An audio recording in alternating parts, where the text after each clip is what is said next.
Нарматывы здавалі ў 7 катэгорыях. Бег 30 метраў, падыманне тулава ў жанчын, падцягванне ў мужчын, скачкі ў даўжыню з месца і 6-хвілінны бег. Для Гомельшчыны такое мерапрыемства ўжо стало традыцыйным. Я человек спорта, сдаю уже не первый раз, всегда у меня золото. Сейчас я тоже сдала на золотой возможный значок. Человек не просто идет сдавать их, а потому что принимает сам для себя решение. Это здоровый образ жизни. Комплекс гатовы да працы і абароны накіраваны на стварэнне і развіццё фізічнага руху ў краіне, прыцягненне насельніцтва да спорту, павышэнне эффектыўнасці фізічнага развіцця работнікаў розных арганізацый. Сегодня мы проводим один из этапов нашей круглогодичной спартакиады среди работников гор райисполкомов.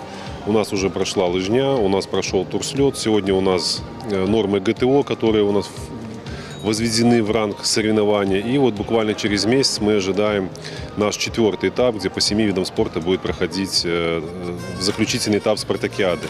На сегодняшний день у нас принимает более 200 участников, с каждого района представляют команды.